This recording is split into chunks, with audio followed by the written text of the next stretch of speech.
last few weeks, we've been talking about all sorts of things, but getting kind of deep, talking about dualism and duality and how we as human beings, because of the way our minds work, which are naturally dualistic, they separate things into categories and separate things into good and bad and light and dark and this and that and the other thing. But if we're really going to follow Jesus, if we're going to move into the space that Jesus finds connection with his Father, that's what we have to leave behind. Now, granted, it's so much easier with an Eastern worldview because they already think more in terms of unity. Time is a circle or a singularity rather than linear and so on and so forth. So many differences between East and West. But even we here, as Westerners, we can do this. There is Christian contemplation, and we can move into unity. But one of the things that I was thinking about is that the primary duality that we live with is within us. It is the duality between our small self, the self that we can maybe call me, and the larger self, the deeper self that we could call I. In the book study that we're doing on Wednesdays, the author is a psychiatrist who's also teaching us about the Enneagram, but through a Taoist point of view. But as a psychiatrist, he says, you know, your personality is made up of these two components. Your personality is made up of content and structure. The content part of your personality is what you can think about. The structure part is the part that you can't think about, the unconscious part. But that gives the whole how to the way that you use your content, the way that you connect. And so if you think about everything that we're doing within Christian contemplation, within Christianity itself, or really within any religious tradition, the central focus of any responsible tradition is to cultivate and move us into an I experience, move us into that encounter with the deepest self. That's what spiritual practice is all about, is moving and having those kinds of encounters so that we can know the difference between the two. I wanted to read you a paragraph from the book that we're studying on Wednesdays and see if this sinks it in a little bit. He says, is there any part of us that exists beyond personality? All right, personality is this content and structure. All spiritual traditions answer this question with a resounding yes. Though modern psychology and therapeutic techniques that it has spawned are pretty silent on the subject. Isn't that interesting? A helpful way to distinguish the personality from what lies beyond it is to think of personality as the me and the other dimension as the I. The me is the sum of all of one's psychological content, along with the structures that give rise to it. Most spiritual traditions call this the ego. Beyond the me or ego, though, is the I, awareness, pure and simple. Awareness is said to be formless because it has no content and no structure. It is presence. That presence to oneself without which nothing else can be present. There is only one such awareness because presence is utterly simple and cannot be divided into parts. The presence in you is identical to the presence in me, for we are both I in equal fashion to ourselves, even though we each possess a distinctly different me. I can never be known in the usual meaning of the word to know. It is not a content that can be described. And if I try to do so, whatever description I come up with simply gets shoved into me. You're following all of this, right? Yeah? Trying to know about I is a little like trying to step on the head of your shadow. It keeps moving just ahead as you stick out your foot to capture it. All right, I know that's a bit dense, right? But here's the thing, and we've all experienced this at times. We know that the deepest things that we experience escape words. When you have a really profound experience and someone asks you to describe it, you get all tongue-tied, and sometimes you just say there are no words for how profoundly you felt at that moment. Because what is happening is that all thought is leaving you at that moment, and you're just purely present. That is the awe. That is the experience that we're trying to cultivate through our spiritual practice. Because the more that we go into that space, the more we encounter God directly, not through any medium or any translation. We are just connecting. The more that we can know who we really are. And really what this is all about is remembering who we are. Who were we when we started this life?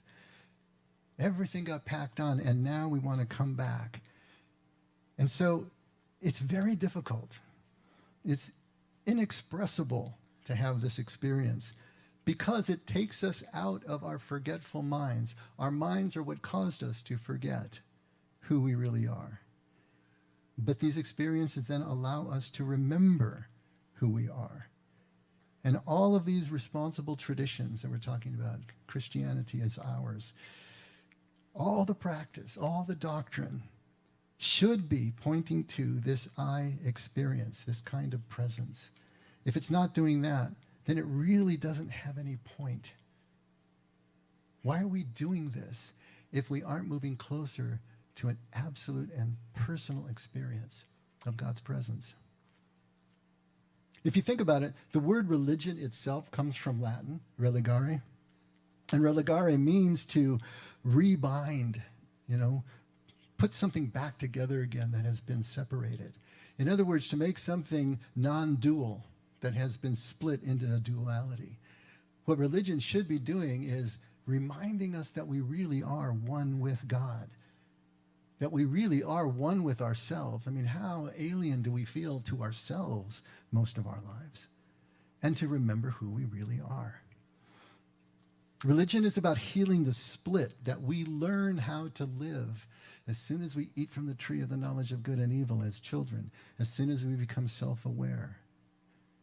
And again, that one I, that singular experience, to learn to live that even as we still live in the ego, but we're now treating the ego as the interface between us and the rest of the world that allows us to interact.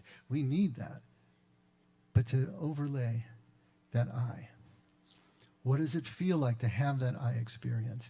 Well, you guys, you probably have felt it in meditation, in deep prayer, maybe in worship, even here as the music's playing, when you just sink into that place and everything goes away. Of course, in centering prayer, where you are specifically trying not to think about your thoughts, to think about anything, just be. It can be in the midst of any intense event that is so intense that it just blows out all thought, and you feel alive at that moment. Life makes sense at that moment. You feel like there is meaning to life at that moment. It could be in a great illness. Some of you who are going through illness right now, we've spoken about how that has intensified your experience of life because of the illness. Some of you have had near-death experiences. Well, I suppose that's the ultimate experience. Psychedelics are now taking people, their minds offline and taking them into a deeper experience. All of these do exactly the same thing. They take the ego, they take what neurologists call the default mode network, those parts of your brain that are responsible for the voice that speaks to you in your head, that self-reflective part of us, takes it offline. And when it's offline, then we experience what it was like before. What was it like when we were children? What is it like when we're in deep connection with God? But, it doesn't have to be spectacular either. It can also be something less intense, something that we wouldn't even necessarily categorize as being awe-inspiring. And what happens then is we have this slow growth into remembrance. It could be a way that we're living life that slowly grows us back into remembering and actually realizing, again, who we really are, what that connection is all about. Now, what's that like? Well, I'm a bit conflicted here because I've got two voices in my head. I'm dualistic right now. I've got one on each shoulder. On one hand, I've got the pastor who was mentoring me when I was in the pastoral training program. And he always said in terms of, he had a lot of rules about sermons, let me tell you. One of the rules about sermons was that you never used yourself as a sermon illustration. You never told personal stories. I blew that the first sermon I made. But that's still ringing in my head, you're not supposed to do that. And yet then just last week, someone who's in here right now, who shall remain nameless, told me, you know what? The best things that you share with us often is your personal stories. Those personal things, that really connect the dots for us. And so I want to do that this morning. I want to share a personal story, I suppose a bit at length about this, because I think hopefully it's going to have the effect that I'm looking for on you that it did on me. Most of you know that I'm adopted. I've spoken about this before. I was adopted at 7 weeks. I always knew that I was adopted. My adoptive parents never hid it from me or from my sister, who's also adopted. We're no relation to each other, siblings, but we were both adopted. But we always had just minimal information about what that meant. Who our biological parents were, anything where a family was completely unknown. It was all sealed. And there was these few sheets of paper that my parents had that were always locked away. And they would tell me things once, but it was just real minimal stuff. Now, I just took it in stride. It's kind of a male-female thing anyway. Men don't care as much about their DNA and their biological families as women do. It just seems to split along those lines.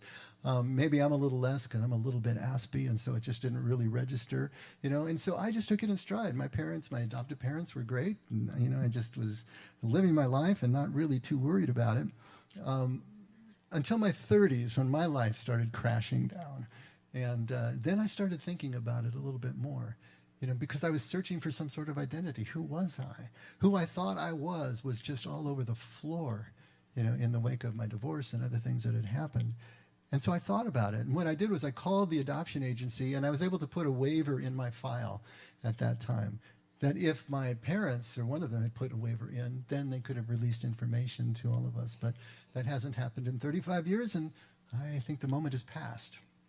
So about the only thing that I knew were just these little sparse things. I did know what my given name was. It was John Joseph Avalos. And so, I wished I had had that Hispanic surname in high school. It would have opened up all kinds of doors.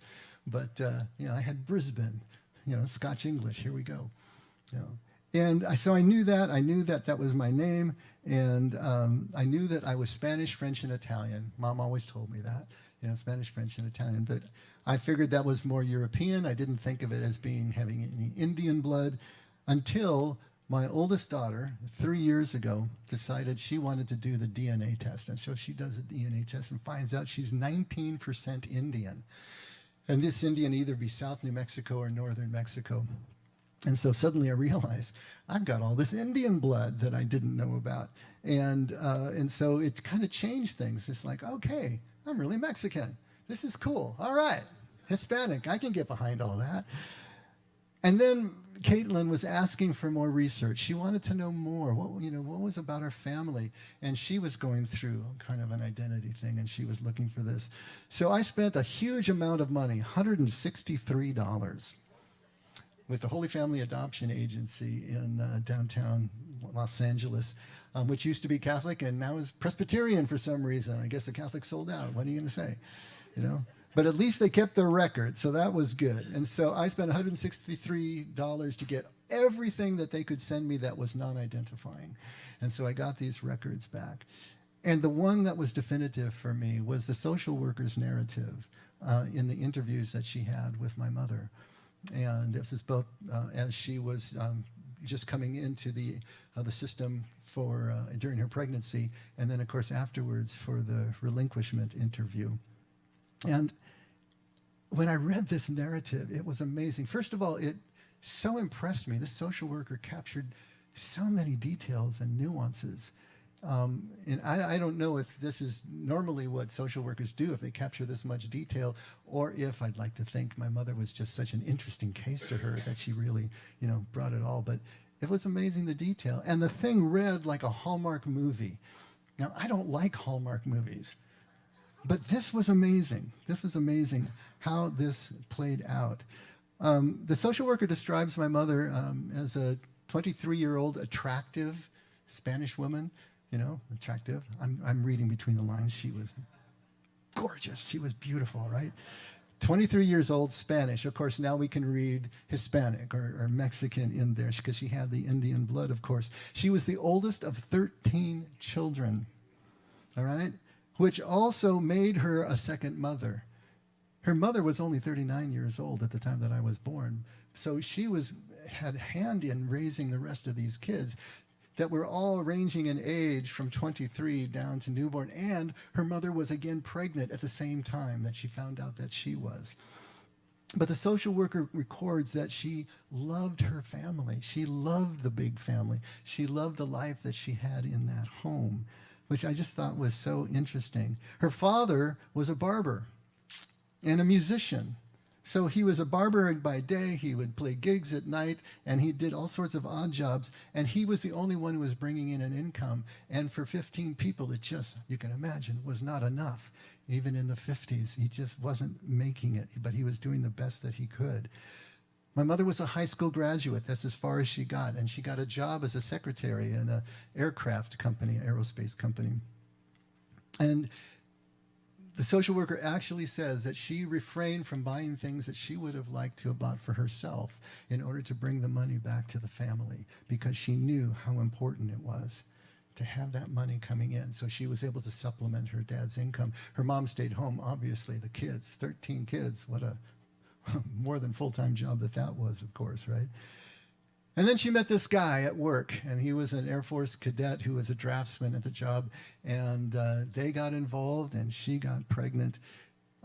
She was very religious, though, and she was ashamed, and she blamed herself. And one of the interesting little lines that the social worker put in there is that my mom always felt kind of judgmental against other girls who got themselves pregnant outside of wedlock, and here she finds herself in the same position, and she felt weak, and she felt like she betrayed her faith, and she blamed herself. She tended to blame girls more for the problems than the guys, but that's just probably the acculturation of the time, right? So she told her mother. She's the only one that she could tell was her mother. She figured her mother would understand, and her mother was heartbroken, also pregnant at the same time, right? But she said that her mother helped her understand that her baby was not responsible for what had happened and shouldn't be a part of that guilt, shouldn't be a part of everything else she was feeling. And the two of them kept the secret from their father, from her father, because she knew the father was not going to be able to deal with it. So what did she do? She told her dad that she had decided she wanted to become a nun. She wanted to go to the convent and join the religious life. And so she did. She left home. And I had always heard from the earliest times that I was born at St. Anne's Hospital, but it was really St. Anne's Home for Unwed Mothers that had 6 labor and delivery beds. And so this is where my mom went. And she told the social worker that it was going to be very hard to give up the baby, that her parents kept all of theirs, and that they had obviously had some experience, someone in their family had experience with group homes and orphanages, and they felt that that just absolutely ruined children. And so they didn't want that, and she didn't want that for me. And she also knew that she couldn't bring me home. She couldn't burden her parents with another child, especially with their mother's newborn. She never ever considered abortion. That wasn't in the picture at all. And so when you narrow everything down, adoption was the only way forward for her, the only way that she could see that she would be doing the best thing for her baby of all the things that she could do. One of the most poignant lines was that in December of 1955, she had a really difficult month, very depressed, because she wanted to be home for Christmas.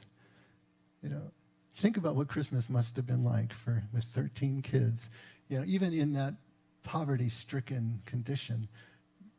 And she missed it so terribly. So December was really hard. But when January rolled around, the social worker said she buckled up and she got back into it and just did what she had to do. I got the feeling as I was listening to this, you know, none of us can know our parents when they were young. It's just not something that we can have any experience of. By the time we really get cognizant and are starting to think about it, our parents are already older. There's always already that separation. And so there's this otherworldly kind of feeling of me trying to imagine my mother at 23 going through everything that she was going through. But it's just something that we don't connect with, you know. So after January rolls around, she gave birth in January of 1956. And then after I was born, it's also kind of weird thinking of myself in the third person, but after I was born, the agency took over my care at that point, and she told her father that she changed her mind and she came home again. And one of the lines was her father was really glad to have her back and said that everyone really missed her. And so she just re-entered, the rhythms of life. By this time, though, her mother had had her baby, and the baby was not well, had a heart condition, and so was very ill. And so my mother was charged with taking care of him while her mother was charged with taking care of the other 12. But that really tore her up. Can you imagine? Knowing that I was with the agency and she's caring for a baby the same age, and it really was messing with her head. And the other thing that she was worried about is that if her mother's baby died, her brother died, that her mother would pressure her to keep her baby and raise it kind of in place of the baby that died. But she was really strong. When she walked into the relinquishment interview, and this is March 16th of 1956, she was pretty resolved. She stopped outside and she was just taking a moment, but she was firm of voice, is the way that the social worker put it in the narrative. From time to time, as she was sitting there, her eyes would fill with tears, he said, but she never broke down and actually cried. And she just was resolved that this was the best thing to do. She signed the paperwork. And then she asked if she could have a picture of me, a snapshot, and some kind of update once I was placed in a home to know what the parents were like. And the social worker did that. Took a picture of me, and once I was placed, wrote it down all in longhand.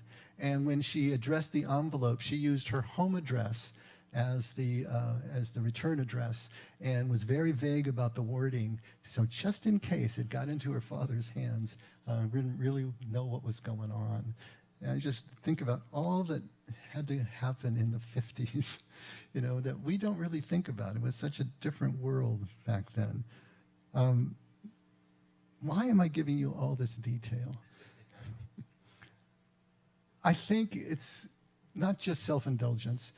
It's that all of that detail did something to me. And I'm hoping that it'll help you to understand that it drew me in like kind of an interior movie. I could see this playing out.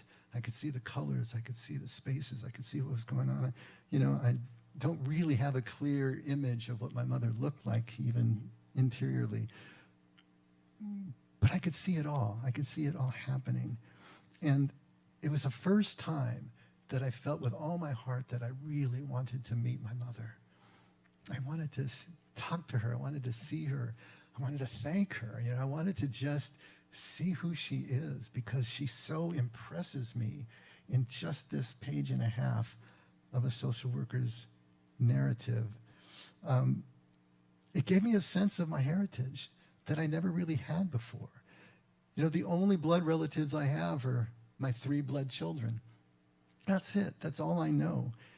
To know that there is a line, that there's something there, that I have all these aunts and uncles, for crying out loud, is amazing to me to think about. That gives me a sense of place. And that sense of place was as an impoverished Hispanic. It wasn't anything grand. An impoverished Hispanic from a crowded, noisy home that my mother absolutely loved. And I wonder, what would it have been like to grow up in that home under those circumstances? How would things have changed? What would it have been like to be part of all of that? And so it was a complete shift in identity for me, not in a way that you could see, not in a way that Marion could see. I'm still the same person. I still look the same. I still seem the same. But I do feel different about it all. There's a different affinity, a different kind of connection, even with Los Angeles and downtown and all of that. And so I realized I'm a Hispanic. How about that? When I was in my 20s, I was part of a musical group, and we toured around the nation. And when we were in Las Vegas, I remember walking through the casino floor with one of the black girls from the cast. And at one point, she whispers to me, "See how everybody's looking at us?" And I said, no. She says, yeah, everybody's looking at us. So I started looking around. I could see the eyes. She says, anytime that they see a white man walking with a black woman, they immediately assume she's a prostitute. You know? And she said, the only one that I can walk with other than other blacks is Hispanics. And I said, well, I'm Hispanic. And she said, not Hispanic enough. But I'm Hispanic. How about that? You know, it's like a remembrance of who I really am, and it changes things. And yet, you know, the Hispanics wouldn't accept me as one of theirs. You know, I don't look enough, and I don't speak Spanish, right? And I don't share their culture. I'm aware of their culture. I've always been around Hispanic culture. My adoptive mom was Mexican Filipino, for crying out loud, but she was so acculturated. She never taught me Spanish. She never practiced the culture. So I was around it, but I was never in it. And so I'm kind of a man without a country in that respect, but it doesn't matter. You know, it's just for me. This shift is just for me, and I know that it's there, and it's a new kind of anchor in my life. It was kind of like a mini hero's journey, if you want to think of it that way. You know those hero's journeys in the movies as a person discovers their hidden identity, their secret identity, kind of like Luke Skywalker finds out, you know, he's really this, and Neo in the Matrix finds out he's really that, and Cinderella finds out that she's really a princess, and all those sorts of things. But it's the opposite of that, because I didn't discover that I'm anything spectacular, you know. I discovered a very humble, invisible beginning. And regardless of any of that, the reveal changes things. It changes me. It deepens the sense of things. We tend to celebrate heroes' journeys only when they lead to physically spectacular results. Not the ones that are invisible, not the ones that are spiritual, that change interiorly. We don't see that, and so we don't celebrate it either. But the spiritual hero's journeys are just for ourselves alone. It's about remembering who we are. It's just for us, because nobody else is going to care, you know.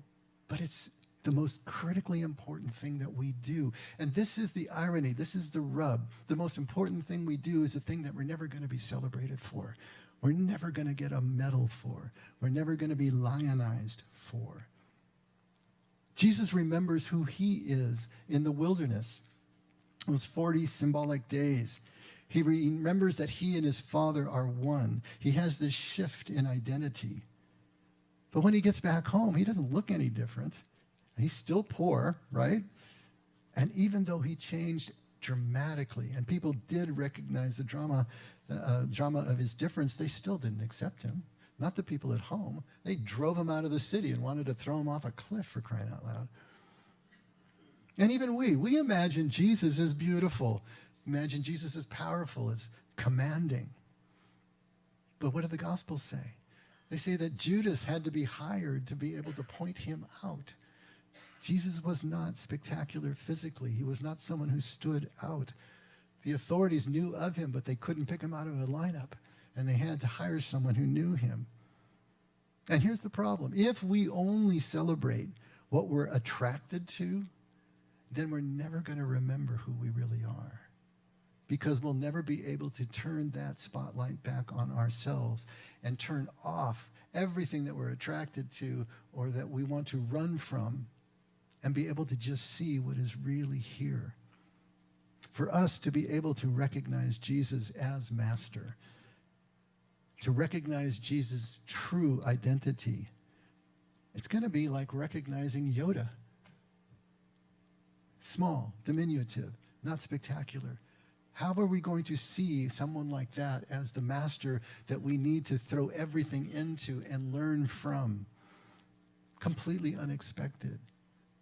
This is the way Jesus is going to appear to us if we really are going to make this shift in identity. We say that we accept Jesus, but what are we really accepting when we say that?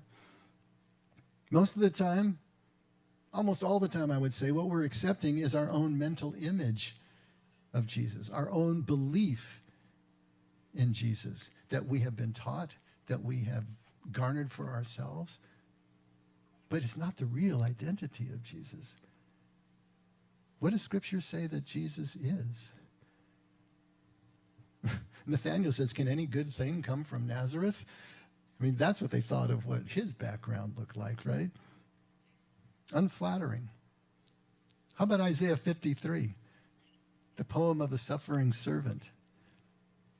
It's the last of actually 4 poems that Isaiah has about the suffering servant. Isaiah 42 and 49 and 50 and 53. But 53 is the one that is most on point and the one that Christians have really co-opted and acculturated for themselves. Important to remember that Isaiah was written, these chapters at least, were written during the Babylonian exile.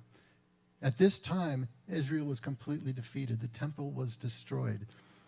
They were looking for Israel's resurgence and what that was going to look like and how it could possibly take place. Take a look at Isaiah 53. Let's just read through just a few stanzas of this and get a feel for it. You've heard it before, of course.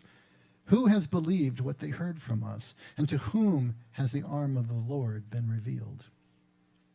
For he grew up before him like a young plant, and like a root out of dry ground. He had no form or majesty that we should look at him, and no beauty that we should desire him.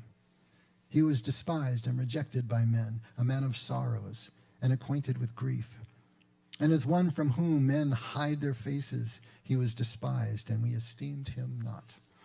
Surely he has borne our griefs and carried our sorrows, yet we esteemed him stricken, smitten by God, and afflicted. But he was wounded for our transgressions. He was crushed for our iniquities. Upon him was the chastisement that brought us peace, and with his stripes we are healed. And all we, like sheep, have gone astray. We have turned every one to his own way, and the Lord has laid on him the iniquity of us all. He was oppressed, and he was afflicted, yet he opened not his mouth. Like a lamb that is led to the slaughter, and like a sheep that before its shearers is silent, so he opened not his mouth. By oppression and judgment he was taken away.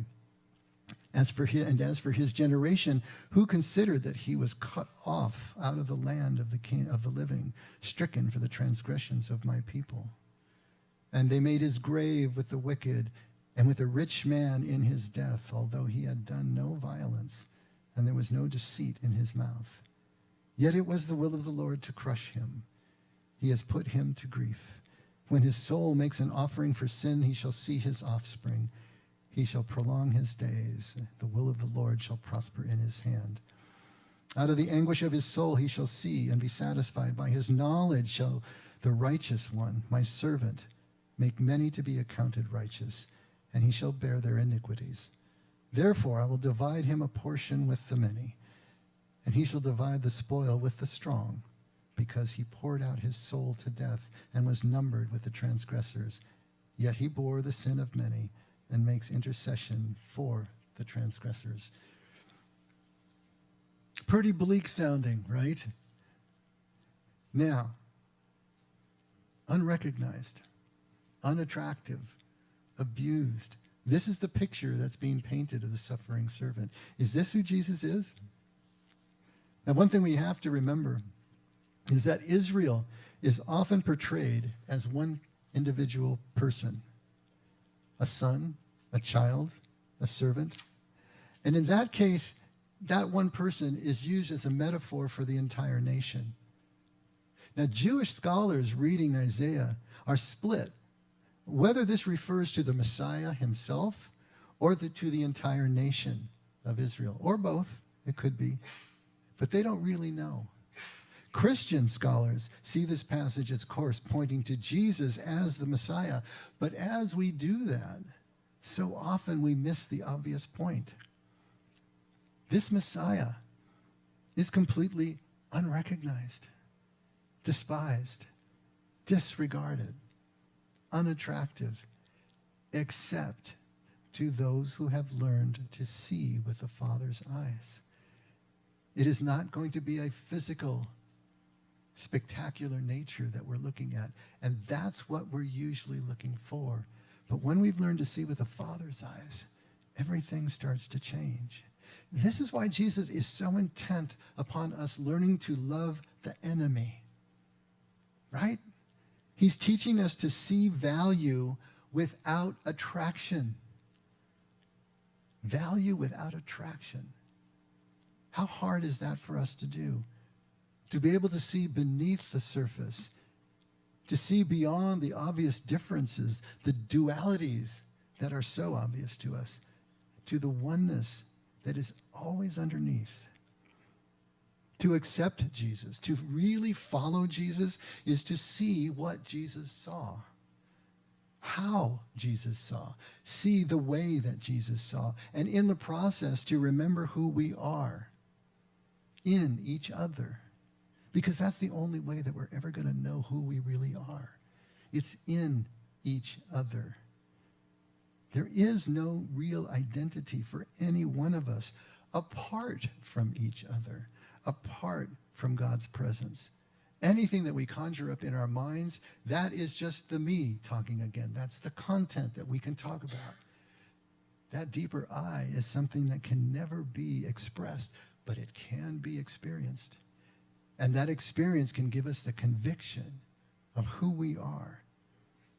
And Jesus is our object lesson. Just the fact of his life, the way it's recorded for us in the Gospels, is teaching us something before he ever opens his mouth. Who he really is invisible to the physical eye.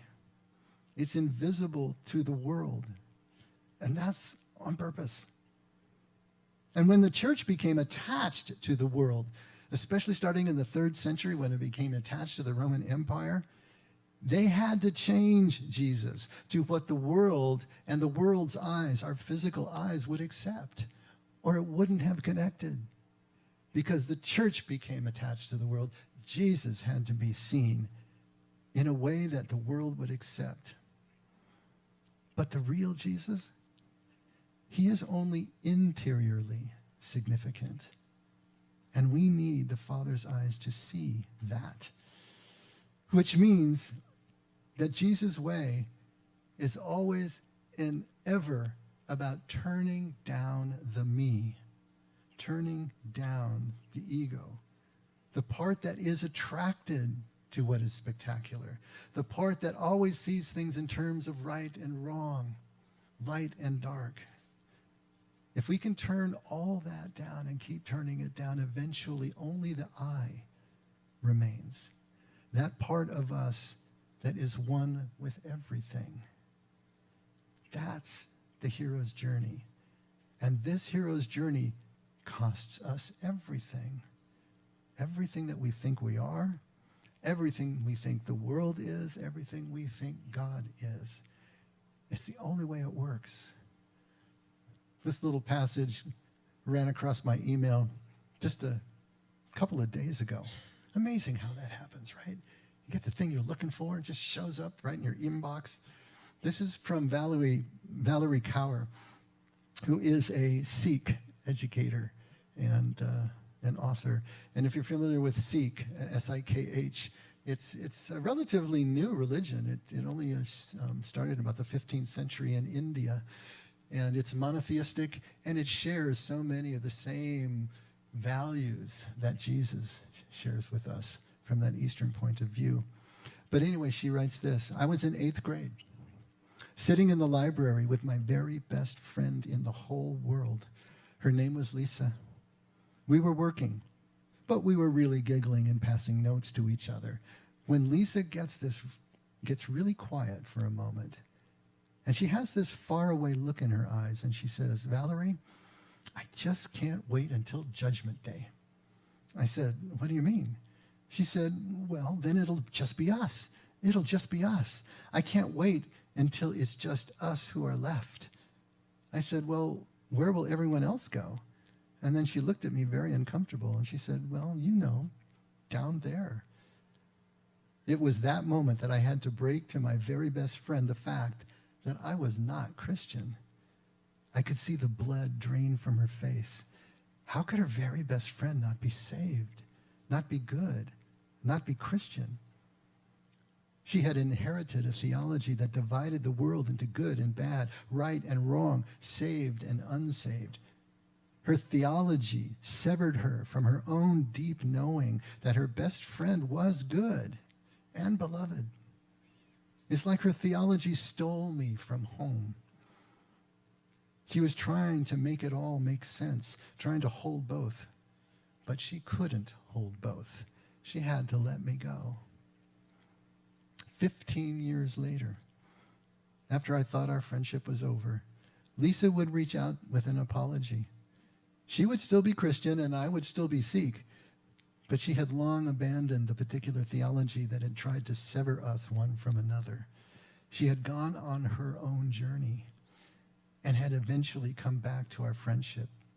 In the end, we learned that love was the way, the truth, and the life. See, Lisa made a hero's journey, didn't she? A journey that dismantled her whole world. The one that she had been given by her parents, by pastors, by the church. The one that she believed deeply and that had given her such great comfort. Until an inconvenient reality set in. And she had to actually face the consequences of the beliefs that she held. She had to lose her best friend. But that moment, that incident, that loss started a fire in her brain. The incompatibility between the ideals of her faith and real life, the absurdity of that disconnection wouldn't leave her alone. And I'm kind of speaking for myself now, and maybe many of you, because that's exactly how I felt.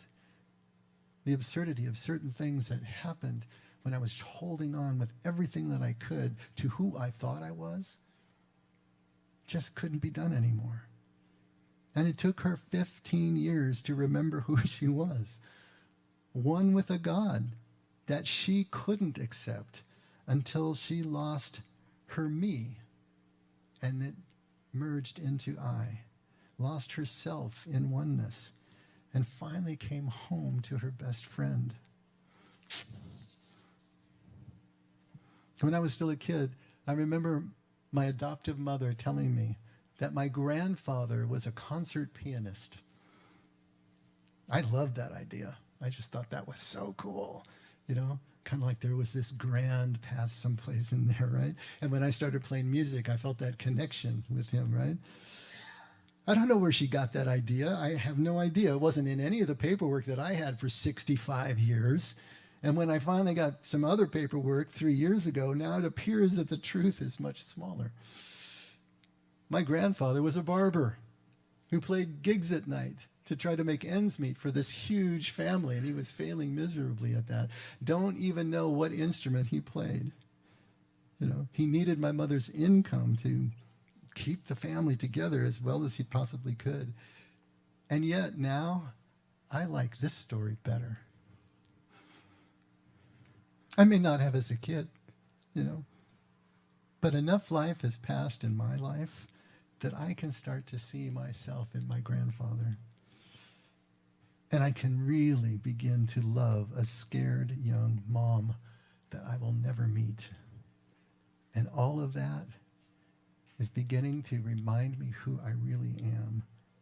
Because remembering who I am starts right here, right now, in this kind of connection and this kind of love. Let's pray.